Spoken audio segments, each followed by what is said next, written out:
دیکھیے ویسے تو سب جگہیں وہ تمام اوقات، زمان، مکان، یہ سب اللہ کے بنائے ہوئے ہیں، مگر دین کے اعتبار سے بہت ساری جگہیں، بہت سارے زمانے، بہت سارے اوقات خصوصی امتیاز کے حامل ہو جاتے ہیں۔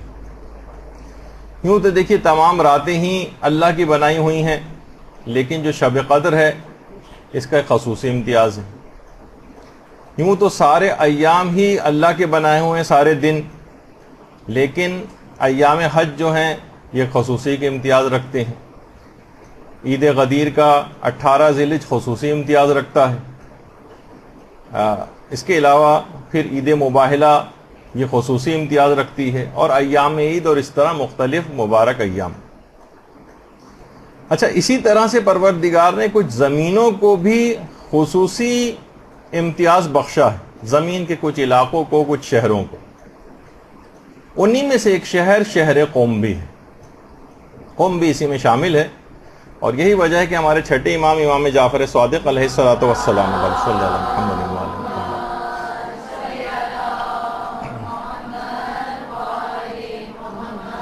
فرماتے ہیں کہ خدا کا ایک حرم ہے جسے مکہ کہا جاتا ہے، یہ خدا کا حرم ہے۔ رسول خدا کا ایک حرم ہے جسے مدینہ کہا جاتا ہے۔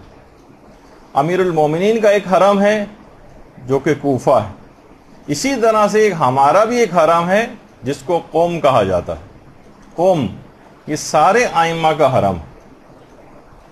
اور چھٹے امام نے یہ جملہ بھی ارشاد فرمایا ہے کہ خدا نے قم کو دوسرے شہروں پر حجت قرار دیا ہے، اور وہاں کے لوگوں کو تمام جن و انسان پر حجت قرار دیا ہے۔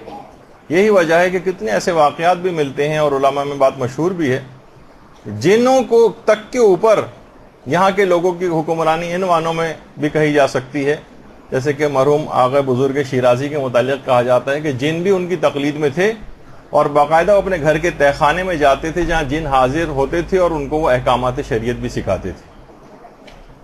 اسی طرح سے یہ بھی فرمایا تھا ہمارے چھٹے امام نے کہ عنقریب کوفہ مومنین سے خالی ہو جائے گا۔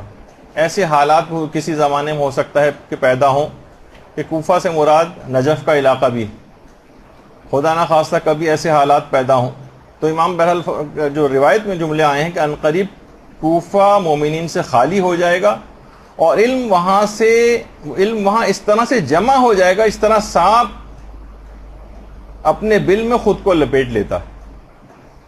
پھر امام فرماتے ہیں کہ پھر یہ علم ایک ایسے شہر میں ظاہر ہوگا جس کو قوم کہتے ہیں، اور پھر وہ شہر علم و فضل کا مرکز قرار پائے گا۔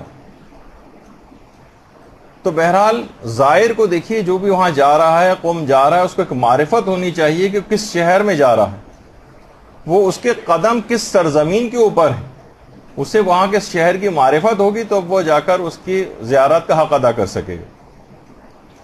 دیکھیے بہت سارے شہر ایسے ہیں، دیکھیے آپ نے ایک جملہ سنا ہوگا جس کے اوپر قرآن کی آیات بھی ہیں، جسے یوم الست کہا جاتا ہے۔ الست بربکم، کیا میں تمہارا رب نہیں ہوں؟ تمام ارواح کو پروردگار عالم نے خلق کرنے کے بعد ان سے اقرار لیے تھے۔ سب سے پہلے روایت میں ہے کہ جس شہر نے ولایت امیر المومنین کو اس دنیا کے جس شہر نے سب سے پہلے قبول کیا ہے وہ شہر قوم ہے۔ ولایت امیر المومنین علی ابن ابی طالب علیہ الصلوۃ والسلام۔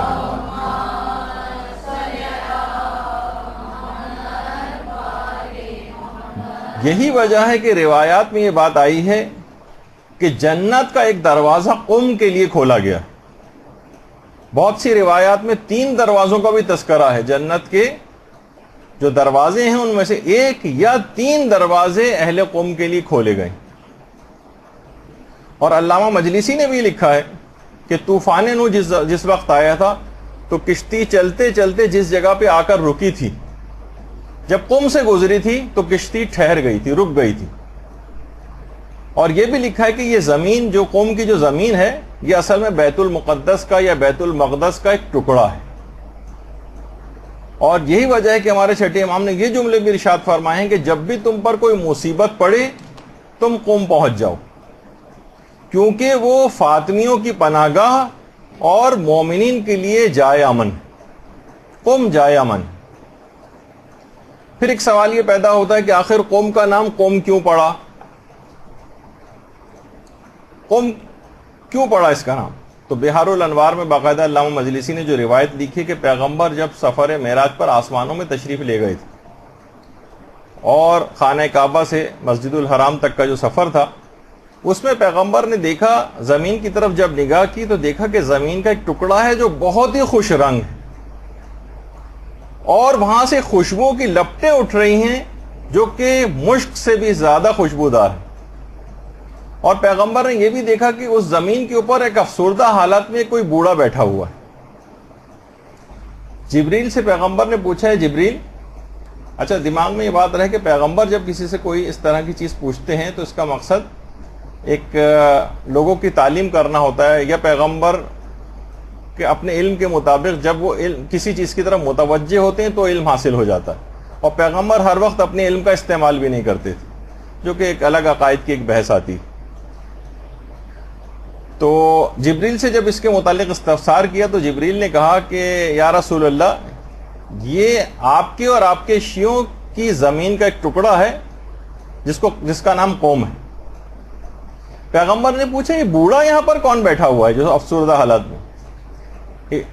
جبریل نے کہا یا رسول اللہ یہ ابلیس ہے۔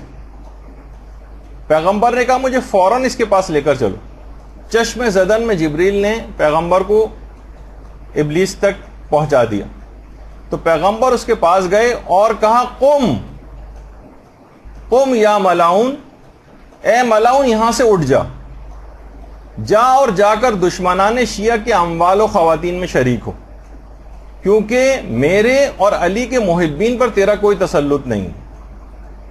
تو پیغمبر نے یہ جو جملے کہے قم یا ملاؤن، اس وجہ سے اس کا نام قوم پڑ گیا۔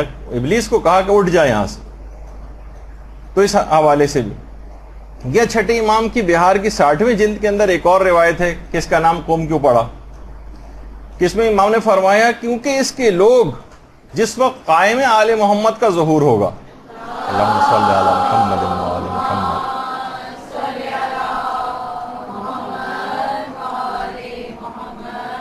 تو یہاں کے لوگ قیام کریں گے ان کے ساتھ، اس پر ڈٹے رہیں گے اور اپنے امام کی مدد کریں گے، اس وجہ سے بھی اس کا نام قوم رکھا گیا، قیام کرنے والے افراد۔ اور یہی وجہ ہے کہ ہمارے 7ویں امام امام موسیٰ کاظم علیہ الصلوۃ والسلام نے بھی صلی اللہ علیہ محمد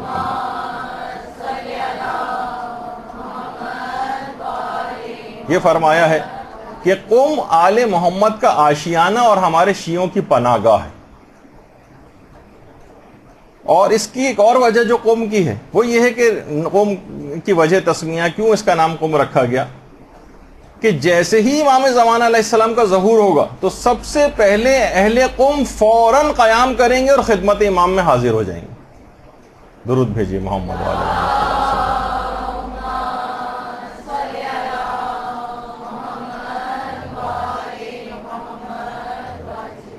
اس وجہ سے اس کا نام قوم رکھا گیا کہ سب سے پہلے قیام کر کے امام کی خدمت میں حاضر ہو جانے کی وجہ سے۔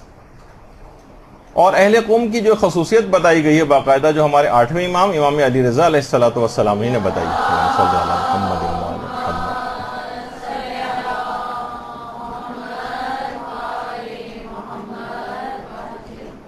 کہ جنت کے 8 دروازے ہیں، جس میں سے ایک اہل قوم کے لیے، اور بہت سی جیسے کہ میں نے کہا کہ روایات میں 3 دروازوں کو بھی تذکرہ آیا۔ پھر امام نے فرمایا فَطُوبَى لَهُمْ ثُمَّ طُوبَى لَهُمْ ثُمَّ طُوبَى لَهُمْ، پس خوشخبری ہو اہل قوم کے لیے، خوشخبری ہو اہل قوم کے لیے، خوشخبری ہو اہل قوم کے لیے، یعنی 3 دفعہ ان کے لیے امام نے خوشخبری کا لفظ اہل قوم کے لیے جو ہے وہ استعمال کیا۔ لیکن یہ بھی کہا جو ہمارے چھٹے امام نے کہ کوئی ظالم جب بھی کبھی اہل قوم کے لیے برائی کا ارادہ کرتا مگر یہ کہ اللہ جلد ہی اس کے اوپر عذاب نازل کر دیتا، یعنی کوئی بھی ظالم اگر اہل قوم کے لیے برائی کا ارادہ کرے گا اللہ بہت جلد اس پر اپنا عذاب نازل کرے گا، بشرطے کہ یہ لوگ اپنے دینی بھائیوں سے خیانت نہ کریں۔ یعنی اہل قوم پر یہ خصوصیت اس وقت تک رہے گی جب تک کہ وہاں رہنے والے افراد ایک دوسرے سے خیانت نہ کریں. جیسے کہ ہر چیز میں کچھ حدود و قیود اور شرائط ہوتی ہیں، اس لحاظ سے ایک شرط خصوصیت کے ساتھ یہ بھی بتائی گئی. اور یہ بھی کہا گیا کہ اہل قم وہ افراد ہوں گے جن کا حساب و کتاب ان کی قبروں ہی میں ہو جائے گا اور وہاں سے وہ سیدھے جنت میں پرواز کر جائیں گے. اہل قم. اچھا یہ بات یاد رہے کہ اہل قم میں ہر فاسق و فاجر یا خدا نہ خواستہ کوئی ایسا شخص وہاں جا کر رہنے لگے یا کوئی ظالم، اس سے وہ مراد نہیں. جو ان خصوصیات کے حامل ہوں لیکن اس جگہ کے اوپر بھی رہتے ہوں، ان کے اندر یہ خصوصیات اور یہ فضائل ان کے اندر آ جاتے ہیں. اچھا اسی طرح سے یہ بھی کہا کہ خدا اہل قم کی برائیوں کو نیکیوں میں تبدیل کر دے گا. اور ان کے لیے بہت جملے استعمال ہوئے ہیں روایات کے اندر کہ ہم اہل رکوع و سجود و قیام و قعود ہم الفقہاء الفہما. یہ بہت ساری الگ الگ طریقوں سے روایات جو ہیں وہ آئی ہیں. ہم اہل الدرایت والروایا یا والولایہ بہت سی جگہوں کے اوپر آیا ہے کہ قوم کے جو لوگ ہیں وہ اہل رکوع ہیں، اہل سجود ہیں، اہل قیام ہیں، اہل قعود ہیں اور دین کی انتہائی سمجھ رکھنے والے فقیہ ہیں.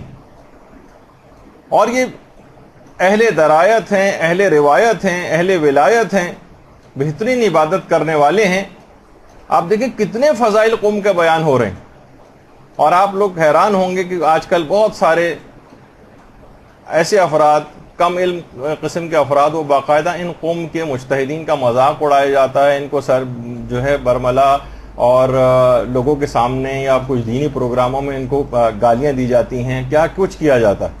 اور دیکھیں کتنی روایات وہاں کے اہل علم افراد کے لیے اور اہل قوم کے لیے جب کہ آئیں. تو اور یہ خصوصیات اہل قوم میں بہت شروع سے ہیں. کہا جاتا ہے کہ اہل قوم وہ افراد ہیں جنہوں نے سب سے پہلے شہروں کے اعتبار سے سب سے پہلے اپنے اموال جو تھے ان کے پاس ان میں سے خمس نکال کر اہل بیت تک پہنچایا. سب سے پہلے اہل قوم والے افراد نے. اور یہی وجہ ہے کہ جب کریمہ اہل بیت حضرت معصومہ قم سلام اللہ علیہ وسلم صلی اللہ محمد وعلیہ محمد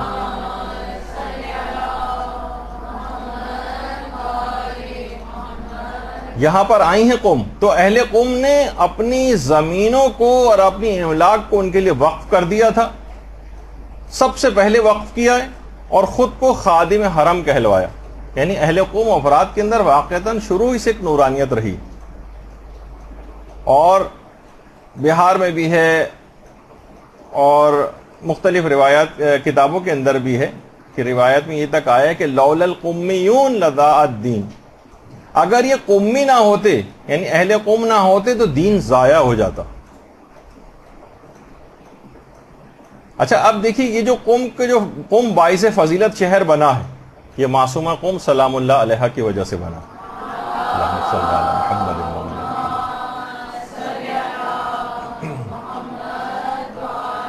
اور اہل قوم معصومہ کی وجہ سے شرف و فضیلت کے حامل ہوئے.